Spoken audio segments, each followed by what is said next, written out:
speak to Professor Kwesi Aning now. He's a security expert. And Prof, thank you for joining us. So, I mean, we are seeing pockets of violence, incidents of violence, beating of women on the floor, yet people want to kick them. The police assaulting journalists, innocent passers-by. Yep.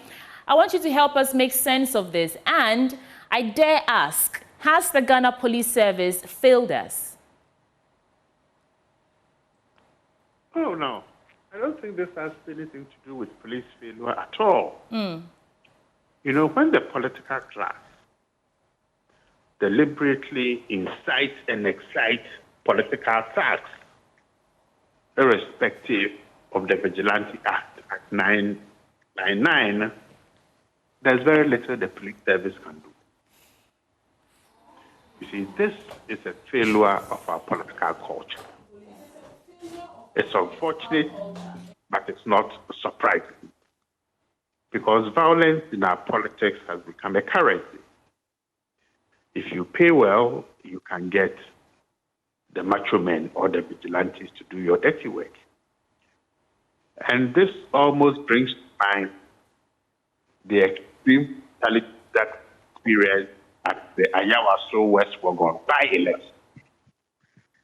And it looks to me as if our political class not learned anything. And the tax or the vigilantes themselves have also not learned anything. You know, the allure of public office, access to those in public office, is more than enough to incite people to violence. And let's not deceive ourselves.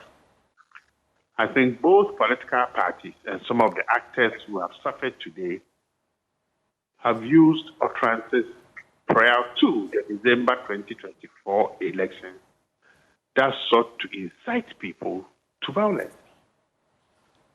You see, so I think as a nation, if we are interested in developing a political culture based on principles and shared norms and values, then we need a different type of political behavior. But from where I sit, we are far from beginning the process of pulling back from the brink. Violence will remain in our politics for a very long time to come. Prof, I hear you when you say we need a different type of political behavior, but I want to stay on security for a little bit.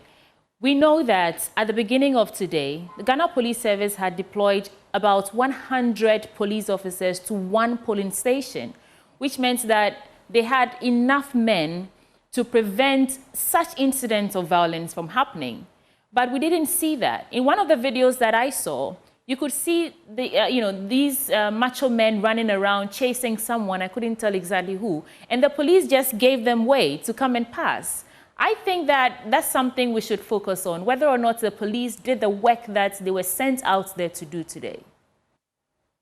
So, as you well know, one of the biggest challenges that the Ghana Police Service has faced historically is about riot control.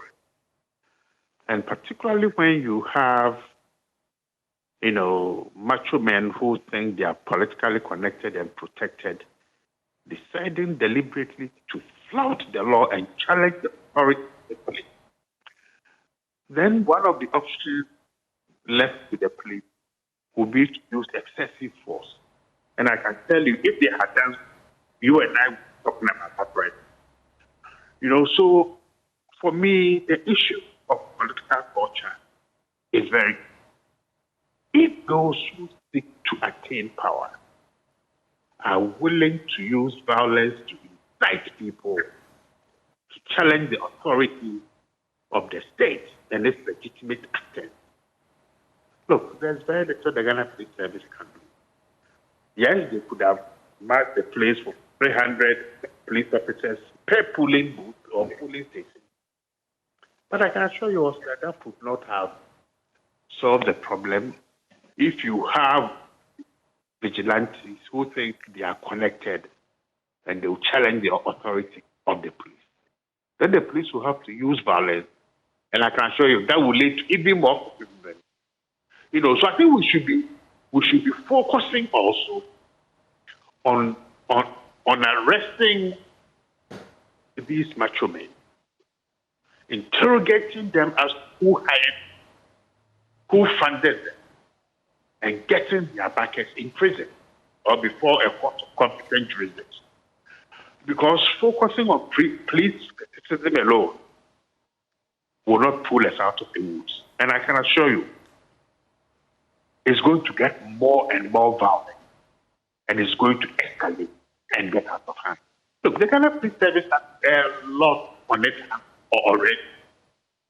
Let our political class help them to focus on the things that is essential to all of us. We can deal with political violence if our leaders themselves are sincere when they talk about peace.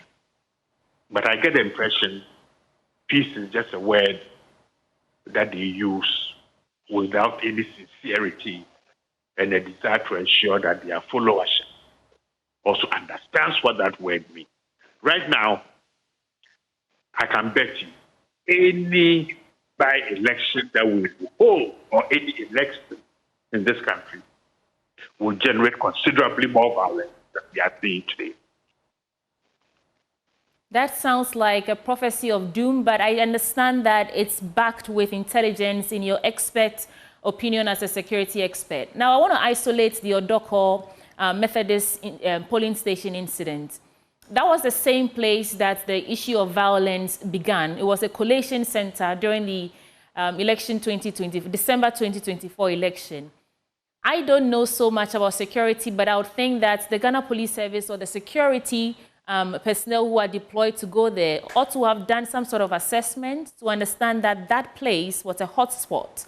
And so deploy the necessary tools, the necessary armory, the necessary, I don't know what you call it, so that they can prevent this from happening. Now, to come back after 6 months, Prof, and see the exact same thing happen at the exact same location, it beats my mind that how did we even assess the situation before we sent out security over there? On what assessment did we do before we sent out security? And mind you, the police officers who were there since morning were not armed. They didn't have any kind of arms. They just went there, and so it was the new badge who were sent as reinforcement. They came in with riot gear. So it beats my mind. I'm trying to help me reconcile this. The exact same place, the exact same incident. And we couldn't have seen this. If we hold another election in 6 months at the exact same place, you can send all the reinforcements. The same violence will take place. Prof, that doesn't give me hope at all. Pardon? It doesn't inspire hope in me at all, or confidence in our security service. I'm just telling you the truth, that this is not a failure of policing. It's a failure of our political class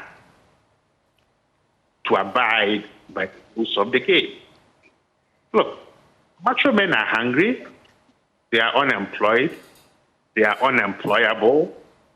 They know that if their candidate wins, they will get something to chop small.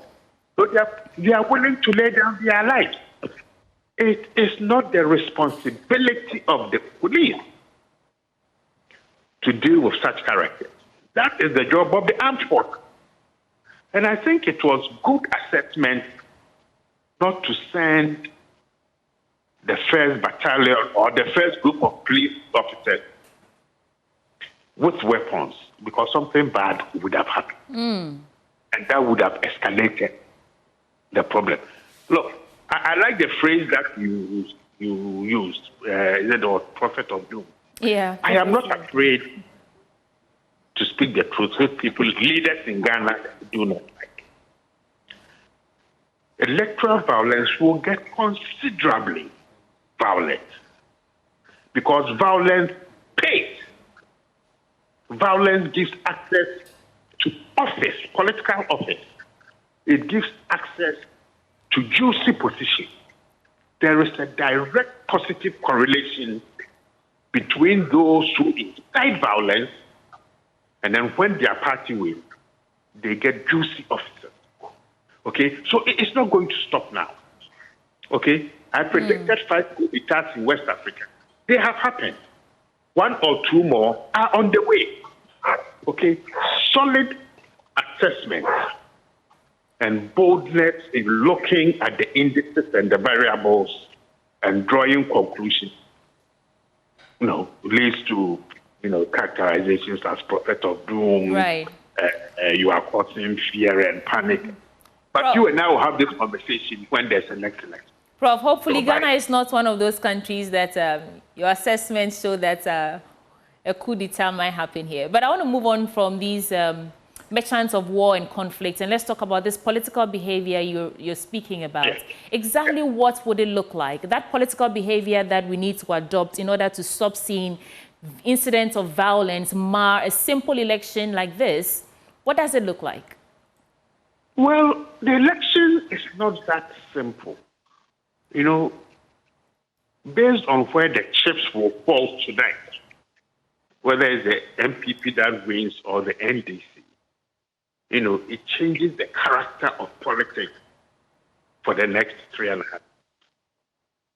And it has monumental potential impact on the way this country is governed and the way our democracy is used. But democracy is about shared principles and shared norms. Okay? And there is no single political party in Ghana that has argued in its manifesto that they believe in violence as a tool to attaining political power. So all the political parties talk about peace. But peace is not a common good. Okay? Peace is not a common good. It's not everyone who says, I want peace, who understands the word and seeks to work towards the attainment of peace. So if as political actors, we all don't want violence, we all don't want the use of vigilante, macho men, we have an act against such practices. Okay, we want to use the strength of our arguments, to win the day. Then you will be developing a political culture in which those who are violent, either psychologically or physically, are then excluded from being part of the party. Let me give you a very typical example. When the vice president was candidate, Nana Jane Opoku-Agyeman, it became routine for opposition politicians to use the most unprintable words against them. Okay? Yeah. With the exception of Esla Owusu, who stood up and said, this is indecent. She's a woman. I'm a woman. I'll stand beside her. Almost every woman in this country was quiet. Okay? Because people perceive the abuse, the disgraceful, the degrading abuse. Even would, to me, had the audacity to insult her. People accepted that as the normal way politics is done. I am saying that is not the way politics must be done. Okay. So let's bring decency back. Let's bring honesty back. Let's bring the making utterances that you can stand by. Don't make promises that even if you win, you will not be able to fulfill those promises. But we are running the politics of deception, of intimidation, of fear, of routinized violence. And that is not how politics must be run. So we need to come back to a political culture where we can debate, argue, discuss without using the tools of violence. Right. But the way we are going, I think you have to describe me as a very naive, optimistic person. We are not going together now. Right. Prof, are there other parts of this world, if you do know, share with us, so we can also learn, where they're able to separate political powers at play and the security agencies or personnel. Because what you are saying is that our political actors are the ones who enable these pugilists and, criminals to be perpetrating the crimes that they do. Are there other parts of Africa, maybe, where they're able to actually separate this sort of toxic mixture of political power and security? Probably Botswana, Namibia. But I know the Nordic countries do it very well. I mean, it's unheard of just to use violence. No, I mean, I think Botswana and Namibia have succeeded in running politics in a way that is devoid of the crudities that we see here. Yeah. I believe what is happening today is just extremely unfortunate. It just shows that you and I do not matter. It's just this allure of power and purely for power's sake. It's unfortunate, it's disgraceful, and it just, for me, it does not represent what we are and we can be as Ghanaians. This is just... I believe that as well. I think we can and we will do better. God give us time to see it happen in this life. No, this is not God. God has given us free will.